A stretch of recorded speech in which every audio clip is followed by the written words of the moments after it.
전 세계 조선 시장의 중심이 바뀌고 있습니다. 한때 세계 최강이라 불리던 미국의 조선 산업이 무너지고 그 자리를 단 50년 만에 한 나라가 대신했습니다. CNN, BBC, 그리고 CNBC까지 그들이 한국의 조선소를 찾아왔습니다. 이유는 단 하나. 도대체 한국은 어떻게 세계를 다시 움직이게 만들었는가? 누군가는 말했습니다. 한국의 조선소에는 기적이 있다고. 그러나 우리가 보여줄 이야기는 기술의 기적이 아닙니다. 불꽃 아래 묵묵히 선 사람들, 그리고 그 손끝에서 만들어진 신뢰의 역사입니다. 지금부터 세계가 놀란 그 현장으로 들어갑니다. 영상 시작하기 전에 좋아요와 구독 부탁드려요. 여러분의 응원이 더 좋은 콘텐츠를 만드는 힘이 됩니다. 거제로 가는 비행기 안에서 저는 노트북에 이미 제목을 적어두고 있었습니다. 미국 조선의 귀환. 그 가능성을 찾아서라고요. 솔직히 말하면 한국 조선소는 그저 배경에 불과했어요. 제가 보여주고 싶었던 건 미국이 다시 일어설 수 있다는 희망이었으니까요. 20년 넘게 기자 생활을 하면서 저는 늘 그런 이야기를 써왔습니다. 미국이 어떻게 다시 강해질 수 있는지를요. 공항에서 차를 타고 조선소로 향하는 길은 생각보다 좁았습니다. 산과 바다 사이로 난 도로를 따라가는데 문득 이곳이 정말 세계 최대의 조선소가 있는 곳인가 싶었어요. 미국의 조선소들은 대부분 항구 근처 평지에 있었거든요. 넓고 탁 트인 곳에요. 그런데 이곳은 달랐습니다. 산이 바다를 감싸고 있었고 그 사이로 거대한 크레인들이 하늘을 찌를 듯 솟아 있었죠. 새벽 5시 반에 조선소 정문에 도착했을 때 저는 잠시 차에서 내리지 못했습니다. 안개가 바다에서 밀려오고 있었고 그 안개 사이로 수백 개의 불빛이 반짝이고 있었어요. 마치 도시 하나가 통째로 움직이는 것 같았습니다. 제 옆에 있던 카메라맨 톰이 중얼거렸죠. 마이클, 여긴 공장이 맞아? 저도 대답할 수 없었습니다. 공장이라고 하기엔 너무 거대했고 도시라고 하기엔 너무 질서정연했으니까요. 홍보팀에서 나온 최민아 씨가 우리를 맞이했습니다. 30살 초반으로 보이는 그녀는 유창한 영어로 일정을 설명했어요. 오늘은 용접 라인과 블록 조립 과정을 보여드리겠습니다. 촬영은 자유롭게 하셔도 되지만 안전모는 절대 벗으시면 안 됩니다. 그녀의 말투는 정중했지만 단호했어요. 저는 그때만 해도 이게 그저 절차상의 안내일 거라고 생각했습니다. 조선소 안으로 들어서는 순간 모든 게 달라졌습니다. 금속 타는 냄새가 코를 찔렀고 귀를 찢을 듯한 기계음이 사방에서 울렸어요. 그런데 이상했습니다. 그 소음 속에서도 일종의 리듬이 느껴졌거든요. 마치 거대한 오케스트라가 연주하는 것처럼요. 저는 미국의 몇몇 조선소도 취재해본 적이 있습니다. 그곳들은 달랐어요. 소음은 있었지만 리듬은 없었죠. 그저 혼란스러운 소리들의 집합이었을 뿐입니다. 첫 번째로 안내받은 곳은 자동 용접 라인이었습니다. 거대한 로봇팔들이 불꽃을 일으키며 철판을 이어붙이고 있었어요. 톰이 카메라를 들고 촬영을 시작했습니다. 저는 노트에 메모를 적으려다가 문득 이상한 걸 발견했어요. 로봇 옆에 한 노인이 서 있었던 겁니다. 60대로 보이는 그 노인은 로봇이 용접하는 부분을 지켜보다가 갑자기 로봇을 멈추게 하고는 직접 용접기를 들었습니다. 저는 최민아 씨에게 물었습니다. 저분은 왜 로봇을 멈추고 직접 하는 거죠? 그녀가 대답했습니다. 저분은 박성규 기능장님입니다. 40년째 이 일을 하고 계시죠. 로봇이 놓치는 부분을 찾아내시는 분이에요. 저는 이해할 수 없었습니다. 자동화 시스템이 완벽하다면 왜 사람이 개입해야 하는 걸까요? 로봇이 실수를 한다는 건가요? 제가 다시 물었을 때 그녀는 고개를 저었습니다. 실수가 아니라 한계입니다. 로봇은 프로그램된 대로 움직이지만 박 기능장님은 철의 상태를 읽으세요. 그 말이 무슨 뜻인지 알게 된 건 조금 뒤였습니다. 박성규 기능장이 용접을 마치고 철판을 쓰다듬는 모습을 봤거든요. 그의 손이 철판 위를 천천히 지나갈 때 저는 그게 단순한 확인 작업이 아니라는 걸 느꼈습니다. 그건 마치 의사가 환자의 맥을 짚는 것 같았어요. 톰이 그 장면을 클로즈업으로 담았고 저는 노트에 기술이 아니라 예술이라고 적었습니다. 다음 장소로 이동하는 동안 저는 미국의 조선소를 떠올렸습니다. 작년에 취재했던 버지니아의 한 조선소는 일정이 2년 넘게 지연되고 있었어요. 설비는 낡았고 숙련공은 부족했으며 무엇보다 사람들의 눈빛에 생기가 없었죠. 저는 그때 이렇게 썼습니다. 미국 조선업은 기술의 문제가 아니라 의지의 문제다라고요. 그런데 여기서는 달랐습니다. 사람들의 눈빛이 살아있었고 모든 움직임에 목적이 있었어요. 블록 조립구역에 도착했을 때 저는 또 한 번 압도당했습니다. 축구장 여러 개를 합친 크기의 공간에 거대한 철 블록들이 퍼즐처럼 맞춰지고 있었거든요. 크레인이 수십 톤짜리 블록을 들어 올려 밀리미터 단위로 정확하게 내려놓는 모습은 경이로웠습니다. 최민아 씨가 설명했어요. 저 블록 하나를 제자리에 놓는데 허용 오차는 0.1mm입니다. 저는 귀를 의심했습니다. 0.1mm요? 그게 가능한가요? 그녀는 웃으며 대답했습니다. 가능한 게 아니라 기본입니다. 점심시간이 되어 우리는 구내식당으로 안내받았습니다. 수천 명의 노동자들이 질서정연하게 줄을 서서 식사를 받아가고 있었어요. 저는 그들의 얼굴을 관찰했습니다. 피곤해 보였지만 지쳐 보이진 않았어요. 오히려 만족스러운 표정들이었죠. 톰이 제게 속삭였습니다. 마이클, 여기 사람들 뭔가 달라. 미국 공장 노동자들이랑은 다른 느낌이야. 저도 그걸 느끼고 있었습니다. 이곳 사람들은 단순히 일을 하는 게 아니라 무언가를 만들어내고 있다는 자부심이 있어 보였어요. 오후에는 공정기술팀 이도현 부장을 만났습니다. 30살 후반의 그는 자동 용접 시스템을 책임지고 있었어요. 저는 그에게 물었습니다. 미국 조선소들은 자동화를 도입해도 효율이 오르지 않는데 여기는 어떻게 가능한 겁니까? 이도현 부장은 잠시 생각하더니 대답했습니다. 자동화는 도구일 뿐입니다. 중요한 건 그 도구를 쓰는 사람들이 무엇을 만들고 있는지 아는 거죠. 우리 팀원들은 단순히 용접선을 긋는 게 아니라 배를 만들고 있다는 걸 압니다. 그의 말은 단순했지만 묵직했습니다. 저는 미국 조선소에서 만난 사람들을 떠올렸어요. 그들은 대부분 자기 작업만 신경 썼습니다. 전체 배가 어떻게 완성되는지, 자기 작업이 어떤 의미를 갖는지에 대해선 관심이 없었죠. 하지만 이곳은 달랐습니다. 모든 사람이 자기가 만드는 게 무엇인지 알고 있었어요. 해가 기울어갈 무렵, 저는 다시 용접 라인으로 돌아갔습니다. 박성규 기능장에게 인터뷰를 요청하고 싶었거든요. 그런데 그는 여전히 용접기를 들고 있었습니다. 최민아 씨가 제 의도를 전했지만 박 기능장은 고개를 저었어요. 말없이 용접선을 따라 불꽃을 일으킬 뿐이었죠. 저는 그 침묵이 거절이 아니라는 걸 느꼈습니다. 그건 오히려 대답이었어요. 내가 하는 일이 내 말보다 중요하다는 대답이었죠. 저녁 7시가 넘어 촬영을 마치고 차에 올랐습니다. 조선소를 빠져나오면서 창밖을 보는데 여전히 불빛이 가득했어요. 밤이 되어도 작업은 멈추지 않았습니다. 톰이 말했죠. 이 사람들 언제 쉬는 거야? 최민아 씨가 대답했습니다. 일정을 지켜야 하니까요. 이곳에선 약속이 가장 중요합니다. 저는 그때 깨달았습니다. 이곳 사람들에게 일정은 단순한 계획이 아니라 약속이라는 거요.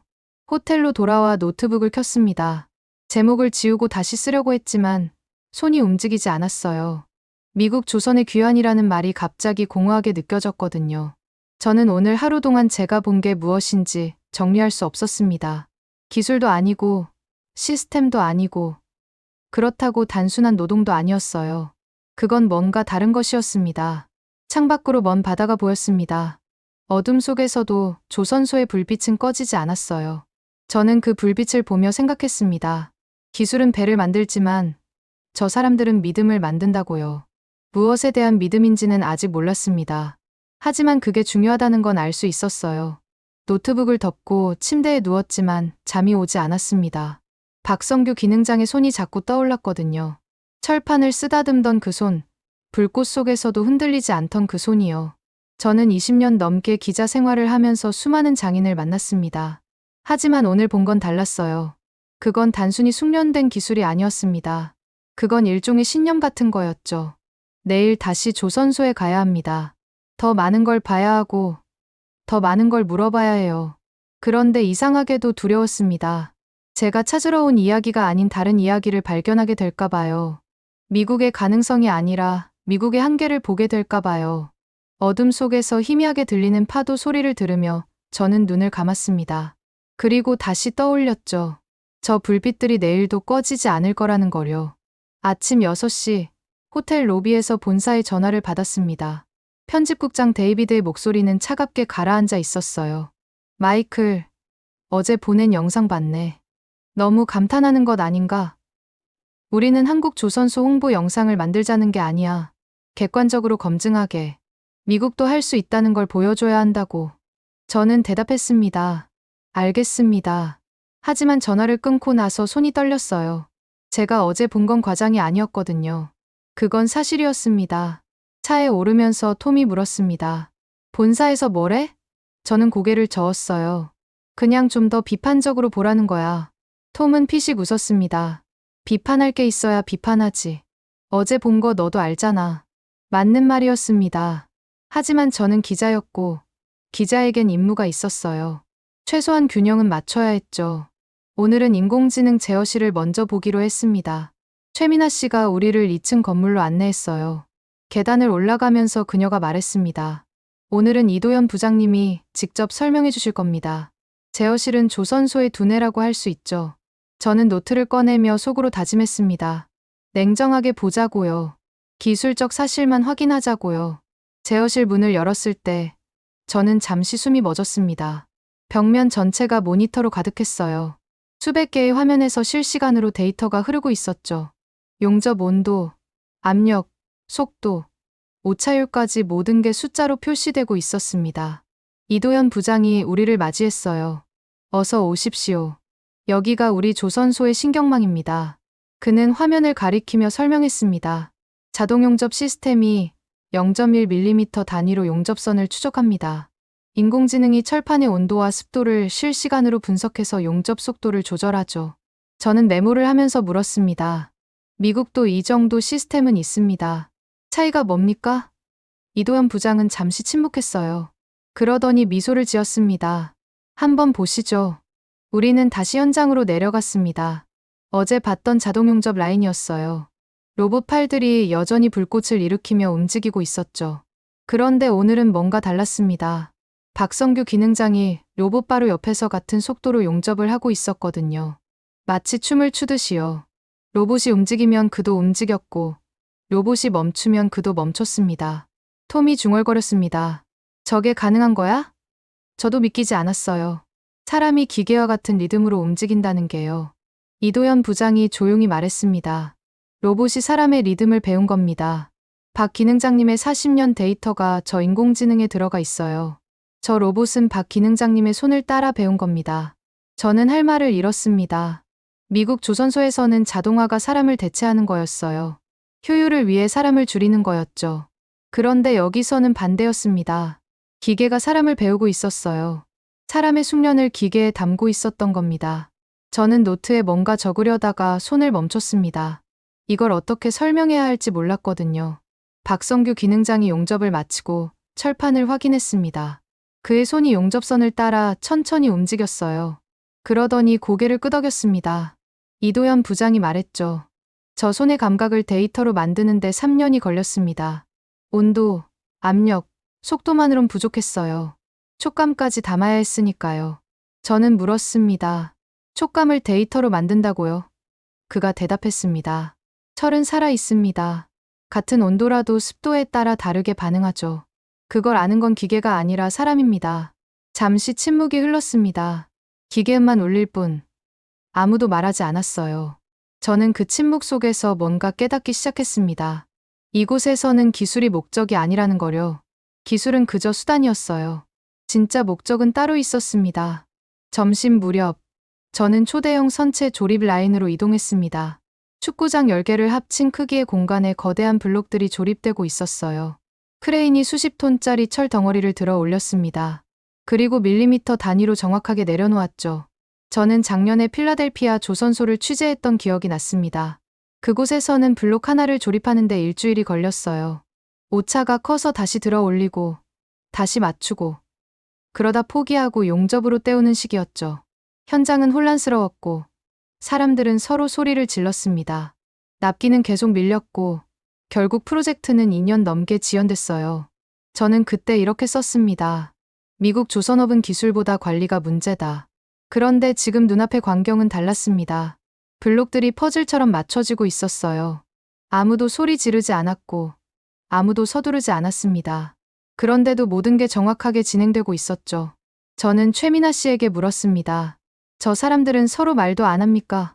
그녀가 대답했어요. 말할 필요가 없습니다. 다들 자기 일을 알고 있으니까요. 그 말이 제 가슴을 찔렀습니다. 미국 조선소에서는 모두가 지시를 기다렸어요. 위에서 명령이 내려와야 움직였죠. 그런데 여기서는 달랐습니다. 모두가 스스로 판단하고 움직였어요. 마치 하나의 생명체처럼요. 오후 3시쯤 본사에서 또 전화가 왔습니다. 이번엔 문자였어요. 기술 검증에 집중하라. 감성적 접근 자제. 저는 핸드폰을 주머니에 넣었습니다. 감성적 접근이라니요.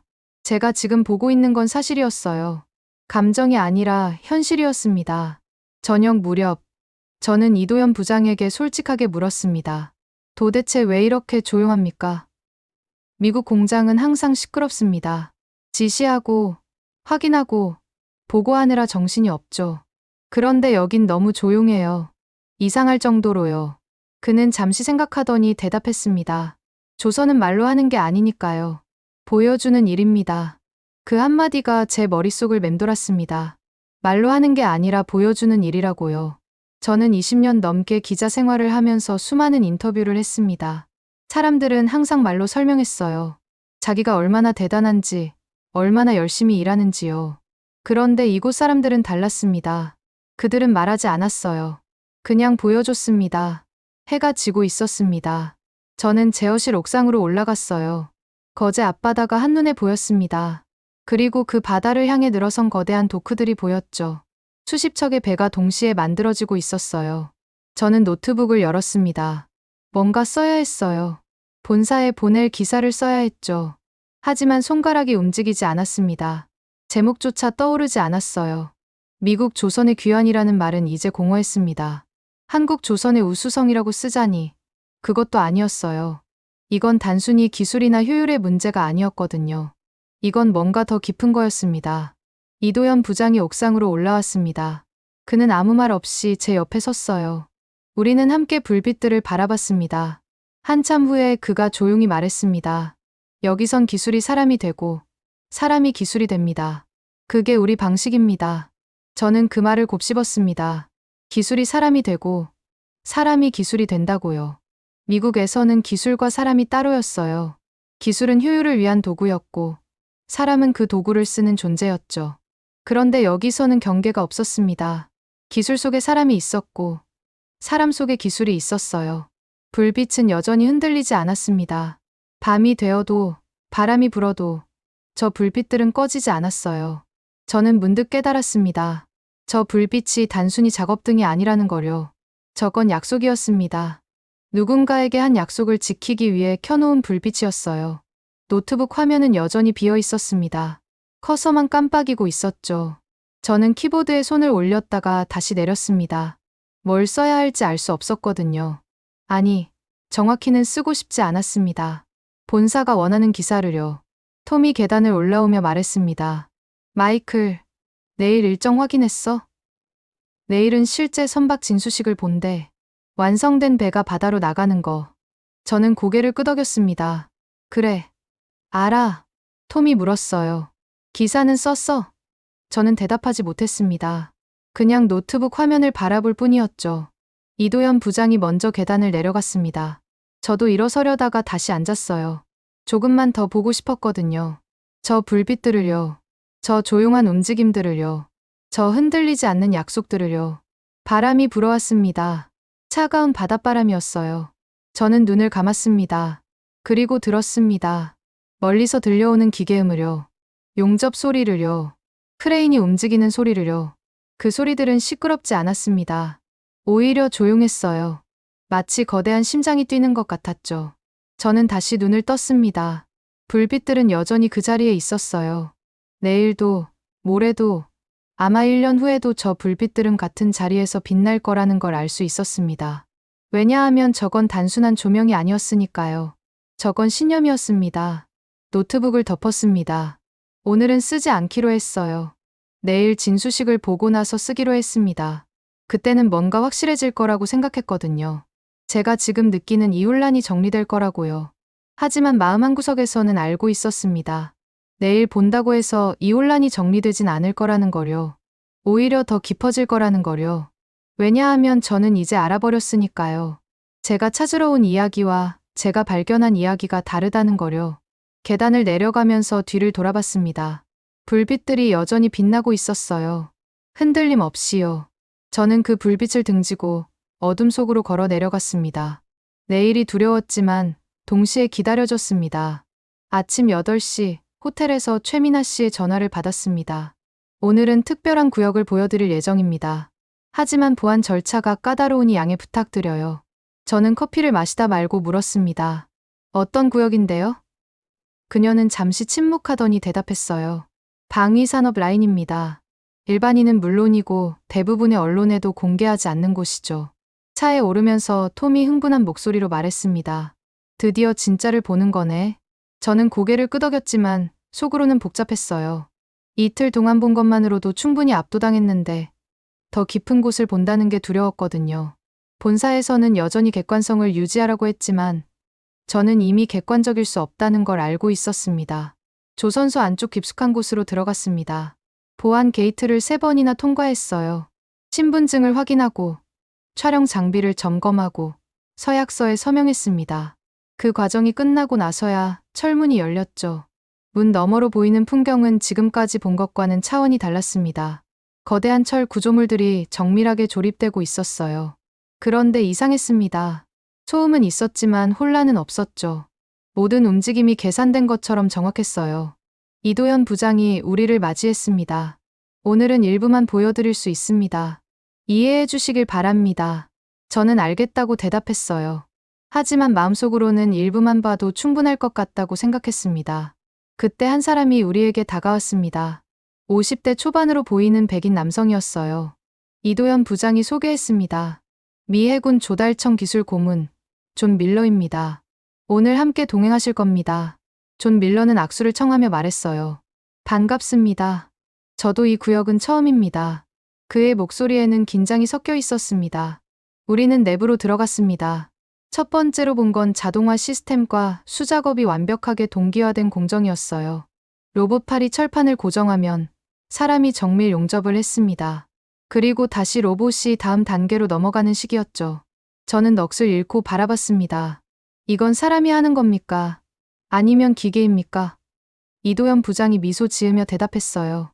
둘 다 아닙니다. 함께합니다. 카메라가 천천히 박성규 기능장의 손끝을 따라갔습니다. 그의 손은 마치 살아있는 것처럼 움직였어요. 용접기에서 나오는 불꽃이 정확히 0.1mm 폭으로 철판을 따라 그어졌습니다. 존 밀러가 제 옆에서 낮은 목소리로 중얼거렸어요. 우린 이걸 못합니다.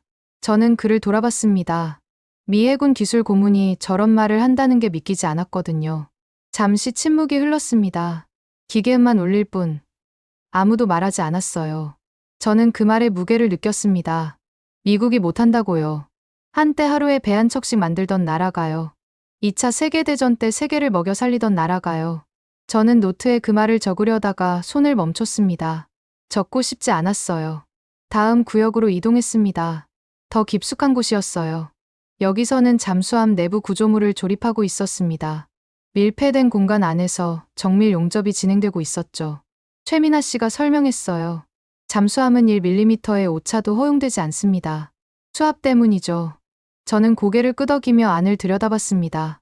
박성규 기능장이 좁은 공간 안에서 용접을 하고 있었어요. 그의 몸은 거의 구부정하게 접혀 있었지만 손은 흔들림이 없었습니다.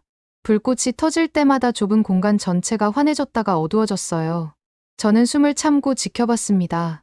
저건 단순한 기술이 아니었어요. 저건 예술이었습니다. 톰이 촬영을 마치고 제게 속삭였습니다. 마이클, 이거 진짜야. 조작이나 과장이 아니야. 저도 알고 있었어요. 카메라는 거짓말을 하지 않으니까요. 저는 필라델피아 조선소를 떠올렸습니다. 작년에 취재했던 그곳은 이곳과 너무 달랐어요. 그곳에서는 설비가 자주 고장 났습니다. 부품 공급이 지연됐고 숙련 인력이 부족했어요. 무엇보다 사람들의 눈빛에 생기가 없었죠. 그들은 그저 주어진 일을 했을 뿐입니다. 왜 하는지, 무엇을 만드는지에 대한 자부심이 없었어요. 납기 지연은 당연했고 품질 문제는 예상된 일이었습니다. 그런데 여기는 달랐습니다. 모든 공정이 실시간으로 이어졌어요. 한 사람이 끝내면 다음 사람이 바로 시작했습니다. 대기 시간도 혼란도 없었어요. 마치 거대한 시계 톱니바퀴처럼 맞물려 돌아가고 있었죠. 저는 속으로 생각했습니다. 효율을 쫓던 나라는 시스템을 잃었고 신뢰를 지키던 나라는 세계를 얻었구나. 이도현 부장이 저를 조용한 공간으로 안내했습니다. 유리창 너머로 전체 공정이 한눈에 보이는 곳이었어요. 그는 말했습니다. 우린 설계보다 사람을 먼저 배웁니다. 기술은 그 다음이죠. 저는 그 말의 의미를 물었어요. 무슨 뜻입니까? 그가 박성규 기능장을 가리키며 대답했습니다. 저분의 손이 40년간 만든 기준이 지금 세계 기준이 됐습니다. 저는 할 말을 잃었습니다. 한 사람의 손이 세계 기준이 됐다고요? 그게 가능한 일인가요? 이도현 부장은 계속 말했어요. 로봇은 박 기능장님을 따라 배웠고 전 세계 조선소는 우리 로봇을 따라 배웁니다. 결국 모두가 저분의 손을 따라 배우는 셈이죠.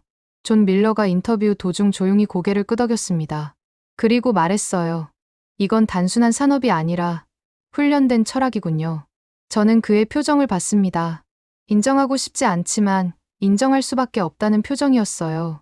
미 해군 기술 고문이 한국 조선소 앞에서 고개를 숙이는 순간이었습니다. 오후가 되어 촬영을 마쳤습니다. 저는 혼자 도크 끝을 걸었어요. 바다가 보였고 그 바다 위로 거대한 배들이 떠 있었습니다. 모두 이곳에서 만들어진 배들이었죠. 저는 노트북을 켰습니다. 방금 찍은 영상을 다시 봤어요. 박성규 기능장의 손이 화면에 가득 찼습니다. 불꽃이 터지고 철판이 이어지고 그의 표정은 변하지 않았어요. 저는 그 장면을 반복해서 재생했습니다. 10번도 넘게 봤죠. 그리고 깨달았습니다. 저건 기술이 아니라는 거요. 저건 신념이었습니다. 완벽해야 한다는 신념, 약속을 지켜야 한다는 신념, 최선을 다해야 한다는 신념이었어요. 그 신념이 손끝에서 불꽃으로 튀어나오고 있었습니다. 저는 키보드에 손을 올렸습니다. 뭔가 써야 했어요. 하지만 첫 문장부터 막혔습니다. 한국 조선이 세계 1위가 된 이유라고 적었다가 지웠어요. 그건 결과일 뿐이었거든요. 진짜 이유는 따로 있었습니다. 저는 다시 적었습니다. 기술이 아니라 사람이라고요. 하지만 그것도 부족했어요. 기술과 사람을 나누는 게 아니었으니까요. 여기서는 기술이 곧 사람이었고 사람이 곧 기술이었습니다. 해가 기울고 있었습니다. 조선소의 불빛이 하나둘씩 켜지기 시작했어요. 저는 그 불빛을 보며 생각했습니다. 제가 이틀 동안 본 게 무엇이었는지요.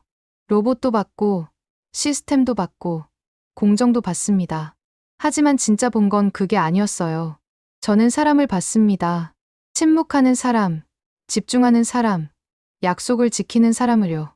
말하지 않아도 통하는 사람들, 지시받지 않아도 움직이는 사람들, 완벽을 당연하게 여기는 사람들을요. 저는 그들을 통해 깨달았습니다. 강함이란 크기가 아니라 일관성이라는 거요. 톰이 다가왔습니다. 마이클, 내일이 마지막 날이야. 진수식 보고 나면 돌아가는 거지. 저는 고개를 끄덕였어요. 그래. 내일 보면 끝이야. 하지만 속으로는 알고 있었습니다. 내일 본다고 끝나지 않을 거라는 거요. 오히려 시작일 거라는 거요. 노트북 화면에는 여전히 불꽃 장면이 멈춰 있었습니다. 저는 그 장면을 보며 마지막 문장을 적었어요. 내가 본 건 기술이 아니라 인간이었다. 그 문장을 적고 나서 저는 노트북을 덮었습니다. 더 이상 쓸 수 없었거든요. 아직 제 안에서 정리되지 않은 감정들이 너무 많았으니까요. 바다에 조선소의 불빛이 반사되고 있었습니다. 물결 위로 일렁이는 빛은 마치 살아있는 것 같았어요. 저는 그 빛을 보며 서 있었습니다. 바람이 불었고 파도가 철썩였고 기계음이 멀리서 들려왔습니다. 내일이면 배가 바다로 나갑니다. 완성된 배가 처음으로 물을 만나는 순간을 보게 되는 거죠. 저는 그 순간이 기다려졌습니다. 동시에 두려웠어요. 그 순간을 보고 나면 제가 쓴 모든 기사가 부끄러워질 것 같았거든요. 20년 넘게 저는 미국의 위대함을 썼습니다. 미국이 어떻게 세계 최강인지, 어떻게 다시 일어설 수 있는지를요. 하지만 지금은 달랐어요. 위대함의 기준이 바뀌었습니다. 크기가 아니라 정밀함, 속도가 아니라 정확함, 효율이 아니라 신뢰가 진짜 힘이라는 걸 알게 됐으니까요. 불꽃은 여전히 꺼지지 않았습니다. 밤이 깊어져도, 바람이 거세져도 저 불꽃들은 제자리에서 빛나고 있었어요. 저는 그 불꽃을 보며 깨달았습니다. 저건 단순한 작업등이 아니라는 거요. 저건 약속의 증거였습니다. 누군가에게, 세계에게, 그리고 자기 자신에게 한 약속을요. 호텔로 돌아가는 차 안에서 저는 창밖을 바라봤습니다. 조선소가 멀어졌지만 불빛은 여전히 보였어요. 저는 눈을 감았습니다. 그리고 속으로 중얼거렸죠. 내일이면 알게 될 거야. 내가 진짜 찾던 게 뭔지. 하지만 마음 한구석에서는 이미 알고 있었습니다. 제가 찾던 건 미국의 가능성이 아니라 인간의 가능성이었다는 거요. 새벽 5시 호텔 창문을 열었을 때 바다에서 안개가 밀려오고 있었습니다. 오늘이 마지막 날이었어요. 진수식을 보고 나면 미국으로 돌아가야 했죠. 저는 커피를 마시며 노트북을 열었습니다. 본사에서 온 메시지가 여러 개 쌓여 있었어요. 기사 언제 보내나? 빨리 정리해서 올려라. 객관성 유지했나? 같은 내용들이었습니다. 저는 답장을 쓰지 않았습니다. 대신 창밖을 바라봤어요. 조선소의 불빛이 안개 속에서 희미하게 보였습니다. 사흘 동안 저는 그 불빛을 계속 봐왔어요. 그리고 이제 알았습니다. 저 불빛이 무엇을 의미하는지를요. 조선소로 가는 길은 이제 익숙했습니다. 톰과 함께 차에 오르면서 그가 물었어요. 오늘 끝나면 어떤 기사 쓸 거야? 저는 한참을 생각하다가 대답했습니다. 모르겠어. 아직 정리가 안 돼. 톰이 웃었어요. 내가 정리 안 된다고. 20년 기자 생활에 처음 보는 모습인데? 맞는 말이었습니다. 저는 항상 명확했어요. 취재하고, 정리하고, 기사 쓰는 게 제 일이었죠. 그런데 이번엔 달랐습니다. 머리로는 이해했지만 가슴으로는 아직 받아들이지 못했거든요. 제가 본 게 무엇인지, 그게 무엇을 의미하는지를요. 도크에 도착했을 때 거대한 배 한 척이 출항 준비를 하고 있었습니다. 최민아 씨가 우리를 맞이했어요. 오늘 진수되는 배는 액화천연가스 운반선입니다. 3년에 걸쳐 만들어졌죠. 저는 그 배를 올려다봤습니다. 축구장 4개를 합친 크기였어요. 그 거대한 철 덩어리가 곧 물 위로 나간다는 게 믿기지 않았습니다. 사람들이 모여들기 시작했습니다. 작업복을 입은 노동자들, 정장을 입은 임원들, 그리고 가족들까지요. 저는 그들의 얼굴을 봤습니다. 긴장과 기대가 섞인 표정들이었어요. 누군가는 손을 꼭 쥐고 있었고, 누군가는 조용히 기도하고 있었습니다. 박성규 기능장이 헬멧을 벗고 선체를 바라보고 있었습니다. 저는 그의 옆으로 다가갔어요. 그는 제 존재를 알아챘지만 고개를 돌리지 않았습니다. 그저 배를 바라볼 뿐이었죠. 저는 그의 시선을 따라 배를 봤습니다. 그리고 생각했어요. 저 배에는 수천 명의 손길이 실려 있다고요. 사이렌이 울렸습니다. 배가 움직이기 시작했어요. 천천히, 아주 천천히 도크에서 미끄러져 나왔습니다. 사람들이 박수를 쳤지만 소리는 작았어요. 오히려 숙연한 분위기였죠. 저는 카메라를 들었지만 셔터를 누르지 못했습니다. 이 순간을 사진으로 담는 게 예의가 아닌 것 같았거든요. 배가 물에 닿는 순간 작은 물보라가 일었습니다. 그리고 배는 바다 위에 떠올랐어요. 완벽하게요. 흔들림도 기울어짐도 없었습니다. 마치 원래 그 자리에 있었던 것처럼요. 저는 그 장면을 보며 문시울이 뜨거워지는 걸 느꼈습니다. 박성규 기능장이 조용히 고개를 숙였습니다. 절을 하는 것처럼요. 저는 그게 무엇을 의미하는지 알았어요. 감사였습니다. 배에게, 동료들에게, 그리고 자기 자신에게 하는 감사였죠. 저는 그 모습을 보며 깨달았습니다. 이게 진짜 장인이구나 하고요. 진수식이 끝나고 사람들이 흩어졌습니다. 저는 이도현 부장을 따로 만났어요. 그는 선체 명판을 쓰다듬으며 말했습니다. 이건 한 세대의 노력입니다. 40년 전 이곳 사람들이 시작한 일이 지금도 이어지고 있죠. 저는 물었습니다. 언제까지 이어질까요? 그가 미소 지으며 대답했어요. 다음 세대가 이어받을 겁니다. 그게 우리 방식이니까요. 오후에 본사에서 전화가 왔습니다. 편집국장 데이비드였어요. 마이클, 큰일 났네. 미 해군이 한국 기술 기반 협력을 공식 검토한대. 자네가 취재한 게 화제가 됐어. 저는 놀라서 물었습니다. 정말입니까? 그가 대답했어요. 존 밀러가 직접 제안했어. 한국에게 배운다고 공식 석상에서 말했다니까. 전화를 끊고 저는 한참을 멍하니 서 있었습니다. 미국이 한국에게 배운다고요. 한때 세계 최강이던 나라가요. 처음엔 패배처럼 느껴졌어요. 하지만 곧 생각이 바뀌었습니다. 이건 패배가 아니었어요. 이건 존경의 자세였습니다. 저는 다시 조선소로 갔습니다. 마지막 촬영을 하고 싶었거든요. 박성규 기능장과 이도현 부장을 찾았어요. 그들은 여전히 현장에 있었습니다. 저는 카메라를 켜고 물었습니다. 당신들에게 조선은 무엇입니까? 잠시 침묵이 흘렀습니다. 박성규 기능장이 입을 열었어요. 배는 떠나지만 사람은 남습니다. 이도현 부장이 덧붙였죠. 남은 사람들은 다시 다음 배를 만듭니다. 그게 계속됩니다. 저는 그 말을 듣고 카메라를 내렸습니다. 더 이상 기록할 필요가 없었어요. 이미 충분했으니까요. 저녁이 되어 호텔로 돌아왔습니다. 노트북을 열고 기사를 쓰기 시작했어요. 손가락이 빠르게 움직였습니다. 사흘 동안 정리되지 않던 생각들이 문장으로 흘러나왔죠. 저는 썼습니다. 제가 본 것을, 느낀 것을, 깨달은 것을요.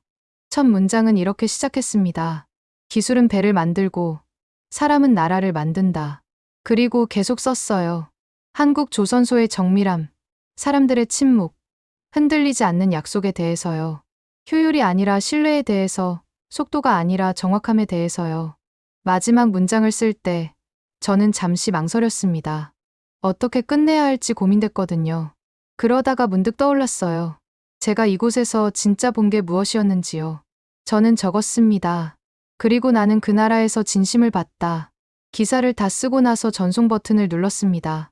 이메일이 본사로 날아갔어요. 저는 노트북을 덮고 창문을 열었습니다.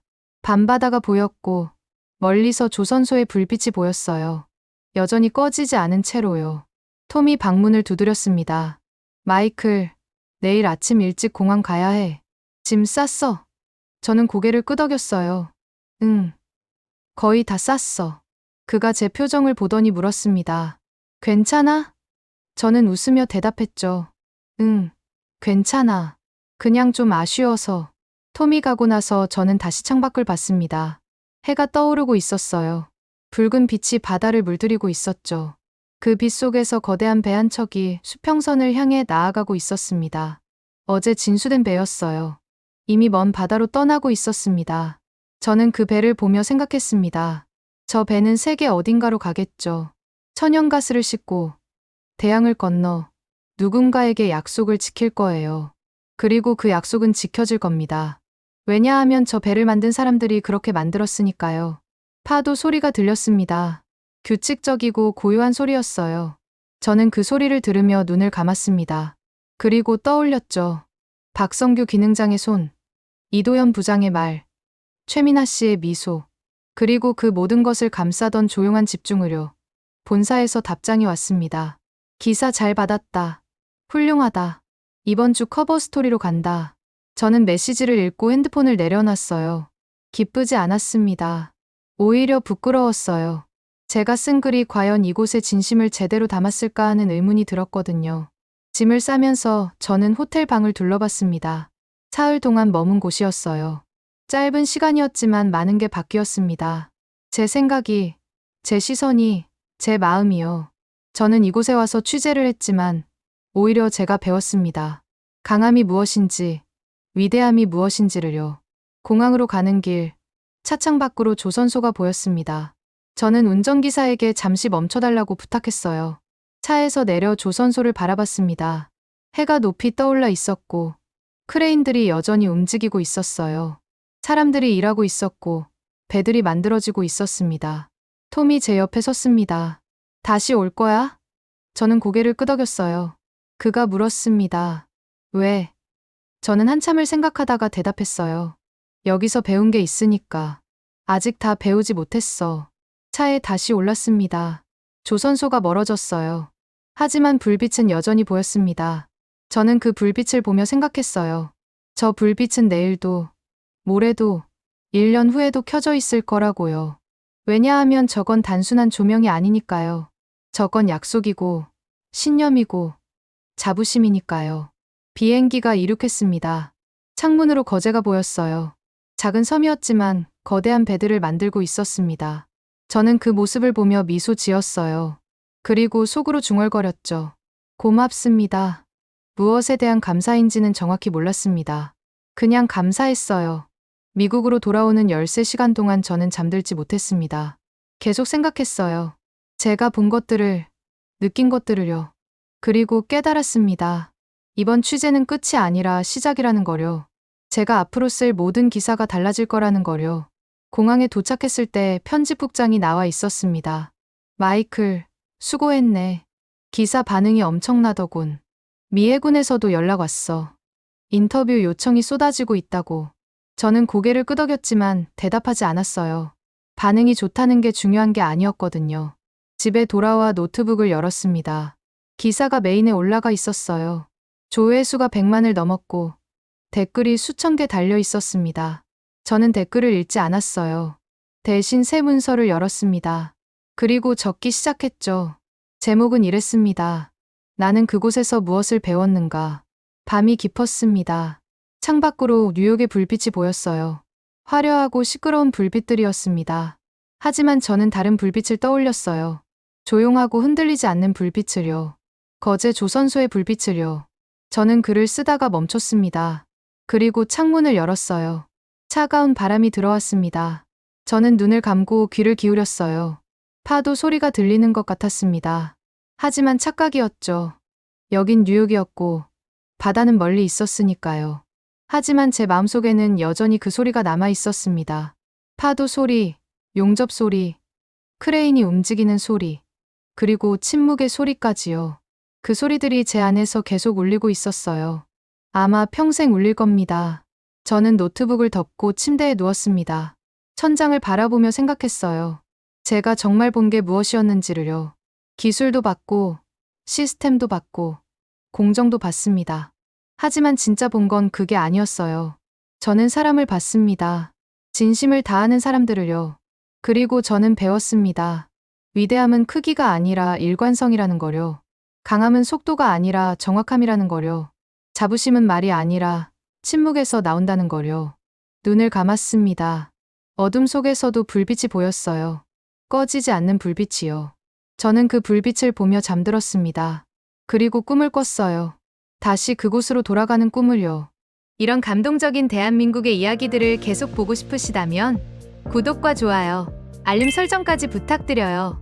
다음 영상에서 더 놀라운 이야기로 돌아오겠습니다. 감사합니다.